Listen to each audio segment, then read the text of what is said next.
หน่วยพักแถลงข่าวสำเร็จกองประชุมใหญ่ครั้งที่3ของตนในวันที่3ตุลาคมนี้หน่วยพักแถลงข่าววัฒนธรรมและท่องเที่ยวเมืองฮกซิโดนได้จัดกองประชุมใหญ่ครั้งที่3ของหน่วยพักตนขึ้นอยู่ที่ห้องประชุมของหอการโดยการเป็นประธานของสหายนางแก้วอุดรอินทวงศ์เลขาหน่วยพักแถลงข่าววัฒนธรรมและท่องเที่ยวเมืองฮกซิโดนให้เกียรติเข้าร่วมของสหายคำเพื่อคุณนิสัยรองเจ้าเมืองฮกซิโดนผู้ชี้นำโครงเขตเวียกงานวัฒนธรรมสังคม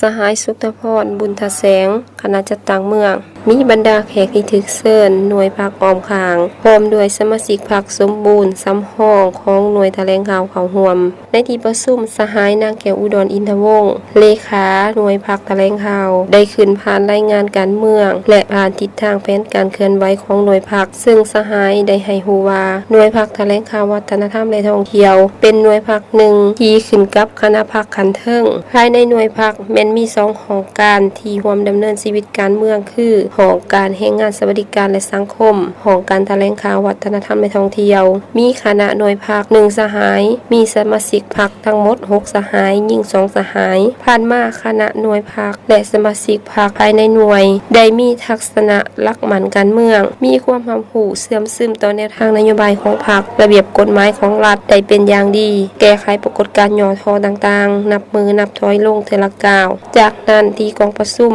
ผู้แทนสมบูรณ์ก็ได้ใช้สิทธิประชาธิปไตยของตนปอนบัตรคัดเลือกเอาคณะหน่วยพักแถลงข่าววัฒนธรรมและท่องเที่ยวสุดใหม่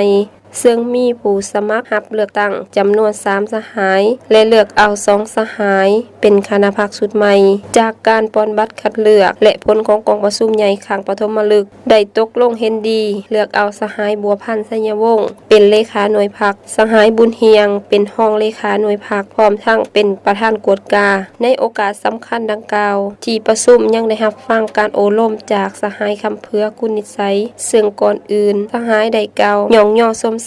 ต่อผลงานการเคลื่อนไหวของคณะหน่วยพักสุดเก่าที่ได้ชี้นำพาหน่วยพักของตนเคลื่อนไหวเวียงงานต่างๆจนมีผลสำเร็จและมีผลงานหลายๆด้านจากนั้นสหายยังได้กล่าวเน้นหนักต่อคณะพักสุดใหม่ก็คือสมาชิกพักทุกสหายจงรักษามูลเสือผลงานและให้เอาใจใส่ในการปฏิบัติหน้าที่เวียกงานตามภาระหน้าที่ของตนให้เป็นปกติเป็นไปตามแผนการเคลื่อนไหวของหน่วยพักที่วางไว้ให้เกิดดอกออกผล